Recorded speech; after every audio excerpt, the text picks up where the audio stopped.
Hi friends, welcome back to another video. Shiva here. എല്ലാവരും പുതിയൊരു വീഡിയോയിലൂടെ സ്വാഗതം. നമുക്ക് ഏത്തിയസം, ബിലീവർ, ആഗ്നോസ്റ്റിക്, ഒരു ചേഞ്ച് ഇൻ ഫേസ്, അതിനെപ്പറ്റി ഒന്ന് സംസാരിക്കാനൊക്കെയാണ്. എല്ലാവരുടെ ലൈഫിലും ഇത് കടന്നു പോവേണ്ടതാണ്. അപ്പോൾ ഇതിനെ വളരെയധികം അഫക്റ്റ് ചെയ്യുന്ന ഒരു പർട്ടിക്കുലർ ടോപ്പിക്കുണ്ട്.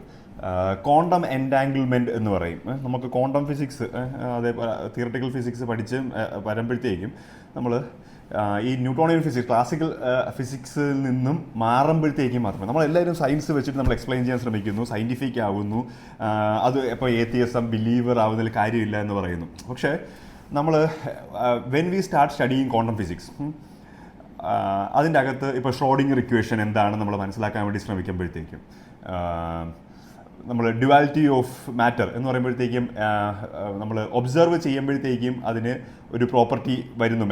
മെഷർ ചെയ്യാൻ വേണ്ടി ശ്രമിക്കുമ്പോഴത്തേക്കും ആണ് ഒന്ന് അത് വേവ് നേച്ചറാണോ പാർട്ടിക്കിൾ നേച്ചറാണോ കാണിക്കുന്നത് എന്നുള്ള ഒരു സ്വഭാവം ഒരു മെറ്റീരിയൽ കാണിക്കുന്നത്.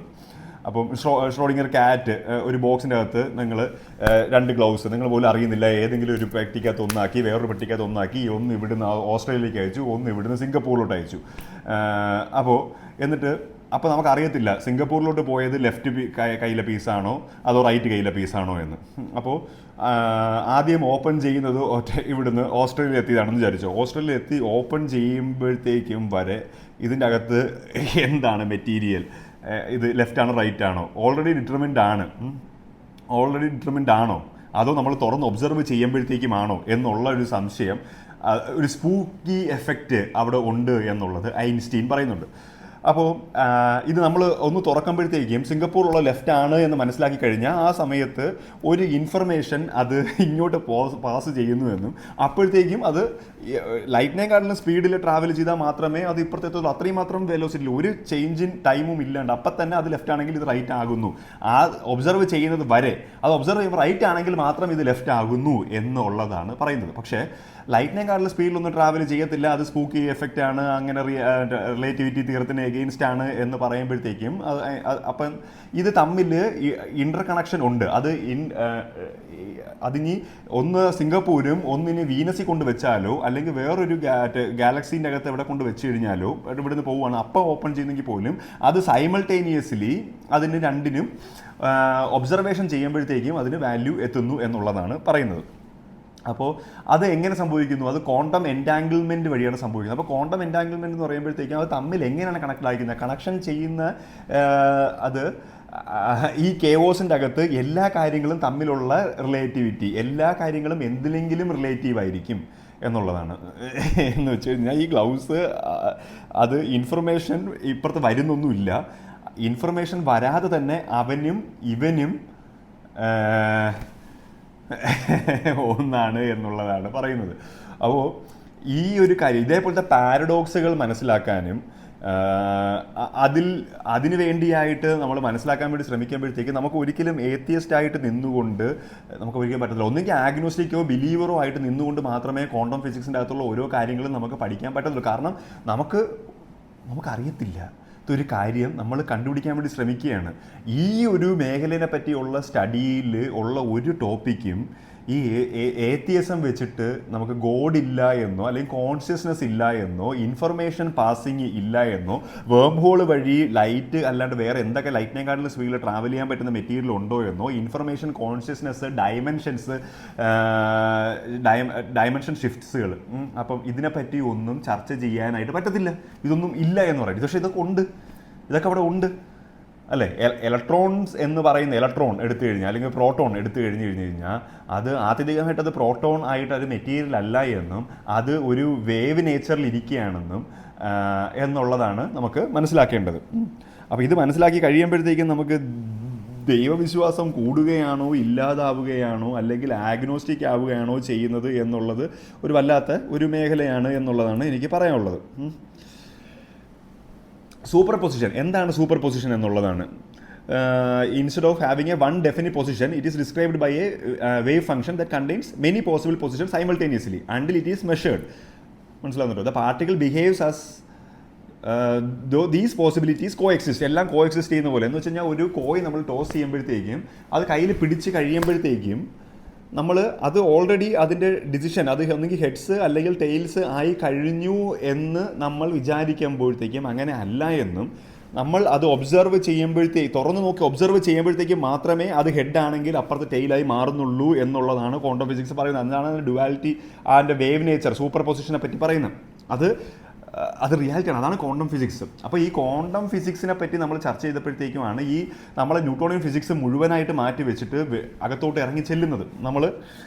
നമ്മളിപ്പം ഈ ഒരു ക്ലോസ്ഡ് മുറിക്ക് വെളിയിൽ ഉള്ള ഒരു സിസ്റ്റം നമ്മൾ ഒബ്സർവ് ചെയ്യുമ്പോഴത്തേക്ക് മാത്രമേ അത് അവിടെ ഉണ്ട്, അത് എക്സിസ്റ്റ് ചെയ്യുന്നുണ്ട്. പക്ഷേ അതാണ് മായ എന്ന് പറയുന്നുള്ള കോൺസെപ്റ്റിലോട്ട് പോകുന്നത്. എന്ന് വെച്ച് കഴിഞ്ഞാൽ അത് വൈബ്രേറ്റ് ചെയ്തുകൊണ്ടിരിക്കുന്ന ഒരു വേവ് ഫോം മാത്രമായിട്ടിരിക്കുന്നു. നമ്മൾ ഇപ്പോൾ ഒരു കോൺഷ്യസ്നെസ്, എത്രത്തോളം കോൺഷ്യസ്നെസ് അത് അവിടെ എക്സിസ്റ്റ് ചെയ്യുന്നുണ്ട് എന്ന് ഉള്ള ബിലീഫ് വരുന്നുവോ അപ്പോഴത്തേക്കും മാത്രമേ അത് അവിടെ എക്സിസ്റ്റ് ആയിട്ട് മാറുന്നുള്ളൂ. മനസ്സിലാവുന്നുണ്ടോ? ഇപ്പം ഞാൻ ഇവിടെ ഇരിക്കുന്നുണ്ട്, എൻ്റെ അച്ഛൻ താഴത്തെ മുറിയിൽ ഇരിക്കുന്നുണ്ട്, അമ്മ അപ്പുറത്തെ മുറിയിൽ ഇരിക്കുന്നുണ്ട്. ഇവരുടെ എല്ലാവരുടെയും ആ ഒരു ഒരു വലയമുണ്ടല്ലോ, ഒരു ഓറേര വലയം, അല്ലെങ്കിൽ നമ്മൾ ഇതിൻ്റെ വലയം. അപ്പോൾ അതിൽ നിന്നാണ് ഈ അപ്പുറത്തെ മുറിയിലുള്ള കട്ടിലായിട്ട് അവിടെ എക്സിസ്റ്റ് ചെയ്യാൻ കാര്യം. എൻ്റെയും താഴെ ഇരിക്കുന്ന അവരുടെയും ഇവരുടെ എല്ലാം കോയിൻസൈഡ് ചെയ്ത് അവരുടെ എല്ലാം ചിന്താശക്തിയിൽ അത് ഉള്ളത് കൊണ്ട് അത് ഇപ്പോൾ ഞാൻ തുറന്ന് നോക്കിയില്ലെങ്കിലും അപ്പുറത്തെ മുറിയിലെ കസേരയായിട്ട് തന്നെ ഇരിക്കുന്നു.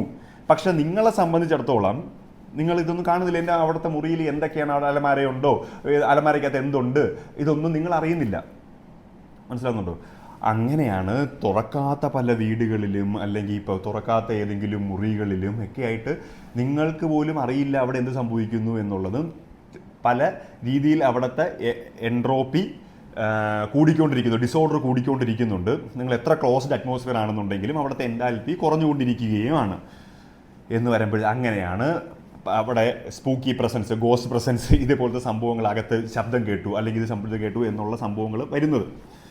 അപ്പോൾ അതിനെ ഗോസ്റ്റ് ആയിട്ടാണോ എന്നുള്ളത് ഇപ്പോൾ നമ്മൾ മെഡിറ്റേറ്റ് ചെയ്ത് ഫോർത്ത് ഡയമെൻഷനിൽ കയറിയിട്ട് ഫോർത്ത് ഡയമെൻഷനിൽ ഇരുന്നുകൊണ്ട് നമുക്ക് കോഡിങ് നമ്മൾ ഒരു ഇഫ് എൽസ് ഇട്ടിട്ട് ഒരു കോഡിങ് ഉണ്ടാക്കിയതിന് ശേഷം ഒരു പ്രോഗ്രാം റൺ ചെയ്യുമ്പോഴത്തേക്കും അതിൻ്റെ സംഭവങ്ങൾ അതിൽ വീണിട്ട് നടക്കുന്നത് പോലെ ഫോർത്ത് ഡയമെൻഷനിൽ ഇരുന്നു കൊണ്ട് നമുക്ക് തേർഡ് ഡയമെൻഷൻസിൽ വേണ്ടിയുള്ള കോഡിങ്ങുകൾ ചെയ്യാൻ പറ്റും എന്നുള്ളത് തിയറിറ്റിക്കലി പോസിബിൾ ആക്കാനായിട്ട് പറ്റുന്ന രീതിയിലുള്ള സ്റ്റേജസുകൾ ഉണ്ടായിരുന്നു എന്നും, അത് മൂല്യച്യുതി സംഭവിച്ചിട്ട് ഈ കാലഘട്ടത്തിൽ നമ്മൾ വെറുതെ പോയി അമ്പലത്തിൽ പോയി പ്രാർത്ഥിച്ചത് കൊണ്ടോ അവിടെ പോയിട്ട് അർച്ചന കൊടുത്തത് കൊണ്ടോ അല്ലെങ്കിൽ അവിടെ പോയി തൊഴുത്തത് കൊണ്ടോ കാര്യമില്ല എന്നുമുള്ള രീതിയിലോട്ട് മാറുന്ന രീതിയിൽ അതിനെ വ്യാഖ്യാനിക്കപ്പെടാം. മനസ്സിലാവുന്നുണ്ടോ? അപ്പോൾ അമ്പലത്തിൽ പോകുന്നത് പല അമ്പലങ്ങളിൽ ഓടി നടക്കാതെ നിങ്ങൾ ചില അമ്പലങ്ങളിൽ പോകുമ്പോഴത്തേക്കും നിങ്ങൾക്ക് അതുമായിട്ട് ബിലീഫുണ്ട് എന്നുണ്ടെന്നുണ്ടെങ്കിൽ അവിടുത്തെ കോഡിങ് ചിലപ്പോൾ ഒരു 500 കൊല്ലം മുമ്പ് കോഡ് ചെയ്ത് വെച്ചിട്ടുണ്ടാവും. ഈ ജനറേഷനിൽ ഏത് പൊട്ടനാണ് അവിടെ പൂജാരിയായി, മന്ദബുദ്ധിയാണ് പൂജാരിയായി, ഒരു രീതിയിലും അറിവില്ലാത്ത രീതിയിൽ മൂല്യച്യുതി സംഭവിച്ചിട്ട് പൂജാരിയായി ഇരുന്നിട്ട് വെറുതെ എന്ത് വാക്ക് പറഞ്ഞു കഴിഞ്ഞാലും ആയിക്കോട്ടെ എന്നുള്ള ഇട്ട് ഫോർത്ത് ഡയമെൻഷനിൽ നിന്ന് ഉള്ള കോഡിങ് ഇൻഡസ്റ്റെല്ലാറിൽ അങ്ങേരെ അവിടെ ട്രാപ്പായിട്ട് മോളിനെ വാച്ച് വഴി ടിക്ക് വഴി മോൾസ് കോഡ് വഴി കമ്മ്യൂണിക്കേറ്റ് ചെയ്യാൻ ശ്രമിക്കുന്നത് പോലെ, ആ ലൈബ്രറിയിൽ നിന്ന് ബുക്ക് തള്ളിയിട്ട് കമ്മ്യൂണിക്കേറ്റ് ചെയ്യാൻ ശ്രമിക്കുന്നത് പോലെ. മനസ്സിലാവുന്നുണ്ടോ? അതേപോലെ ഫോർത്ത് ഡയമെൻഷനുള്ള കമ്മ്യൂണിക്കേഷൻ ഈ കാലഘട്ടത്തിൽ തേർഡ് ഡയമെൻഷനിൽ ചെയ്യാൻ പറ്റും എന്നുള്ളതിൻ്റെ തിയറിറ്റിക്കൽ സംഭവമാണ് അവിടെ കിടക്കുന്നത്. മനസ്സിലാവുന്നുണ്ടോ? എന്തെങ്കിലും മനസ്സിലായോ? കുറച്ചുകൂടെ വ്യക്തമാക്കി തരാം. അപ്പോൾ ഇപ്പം മന്ത്രങ്ങൾ ഇപ്പം എങ്ങനെയാണ് ചില ആൾക്കാർക്ക് മന്ത്രം വർക്കായി അവർക്ക് അത് അവിടെ പോയപ്പോഴത്തേക്കും വർക്കായി എന്ന് പറയുമ്പോഴത്തേക്കും നിങ്ങൾ പോയാൽ വർക്കാവണം എന്ന് ഇല്ല. മനസ്സിലാവുന്നുണ്ടോ? നിങ്ങൾ പോയാൽ അത് വർക്കാവണം എന്ന് ഇല്ല. അത് ചിലവർക്ക് അപ്പോൾ അതൊക്കെ പറയുമ്പോഴത്തേക്കും അത് കുറേ ബിലീഫും അതിൻ്റെ അകത്ത് നമ്മളെ ഇതേപോലെ സൂപ്പർ ഇമ്പോസ് ചെയ്യുക എന്ന് പറയുന്ന സംഭവം, അതൊക്കെയാണ് പല രീതിയിലുള്ള മന്ത്രോച്ചാടനങ്ങളും അല്ലെങ്കിൽ പല മുദ്രകൾ വെച്ചിട്ടുള്ള മന്ത്രോച്ചാടനങ്ങളും ചെയ്യുമ്പോഴത്തേക്കും അത് ഇപ്പം 5 ലക്ഷം തവണ പറയുന്നതിന് പകരം മനസ്സിൽ കൂടെ നമ്മൾ വാ ഉപയോഗിക്കാണ്ട് മൈൻഡ് വെച്ചിട്ട് ഇത്ര തവണ പറഞ്ഞാൽ വാ വെച്ച് അത്ര തവണ പറഞ്ഞതിന് തുല്യമാവുകയും, അല്ലെങ്കിൽ ഏതെങ്കിലും മുദ്രയിലിരുന്ന് ഈ ഒരു സ്റ്റേറ്റിലിരുന്ന് പറഞ്ഞു കഴിഞ്ഞു കഴിഞ്ഞാൽ അങ്ങനെ ആവുകയും എന്ന രീതിയിൽ വ്യാഖ്യാനിക്കപ്പെടുന്നത്. ഇതിന് സത്യമുണ്ടോ ഇല്ലയോ എന്നുള്ളതോ, നിങ്ങൾ ഇതുകൊണ്ട് അമ്പലത്തിൽ പോകണമെന്നോ അമ്പലത്തിൽ പോവാതിരിക്കണമെന്നോ ഉള്ളതല്ല ഞാൻ പറയുന്നത്. ക്വാണ്ടം ഫിസിക്സിൻ്റെ അകത്ത് നിങ്ങളുടെ മൈൻഡിൻ്റെ കോൺഷ്യസ്നെസ് വെച്ചിട്ട് സൂപ്പർ ഇമ്പോസ് ചെയ്യപ്പെടുന്ന രീതിയിൽ 369 എന്ന് പറയുന്ന നമ്പർ വെച്ചിട്ട് ഉള്ള പ്രോഗ്രാമിങ്ങിൻ്റെ രീതിയിൽ പലതും ചെയ്യാൻ പറ്റാം എന്നുള്ളതിൻ്റെ രീതിയിലുള്ള കോൺസ്പിറസീസ്, തിയററ്റിക്കൽ സംഭവങ്ങൾ, മെറ്റാഫിസിക്സ്, ഫിലോസഫി, അതേപോലെ എന്തുണ്ട്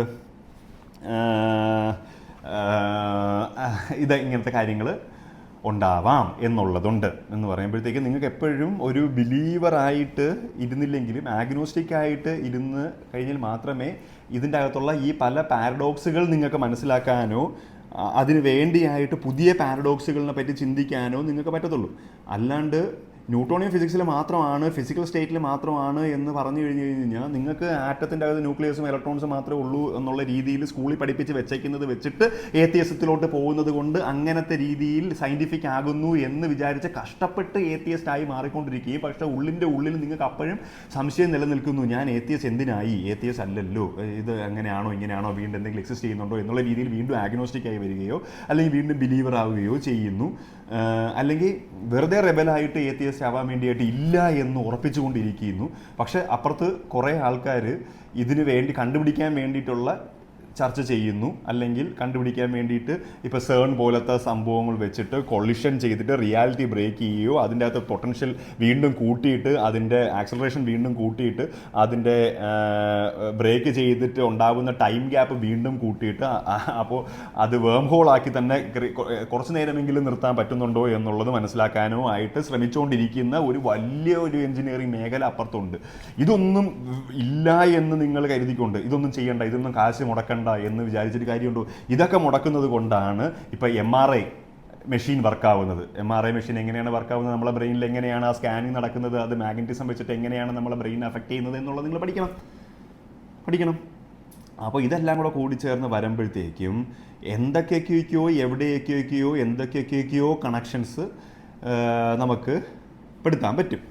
അപ്പോൾ പ്രോപ്പറായിട്ടുള്ള ഒരു ഗുരുസ്ഥാനത്തിൽ നിന്ന് നിങ്ങൾക്ക് ഫോർത്ത് ഡയമെൻഷനിലുള്ള കണക്ഷൻസ്, അത് ഏലിയൻസ് ടെക്നോളജി ആവാം, അതിൽ തന്നെ സസ്റ്റെയിൻ നിന്നിട്ട് നിങ്ങൾക്ക് എനർജി ട്രാൻസ്ഫർ സംഭവിക്കാം.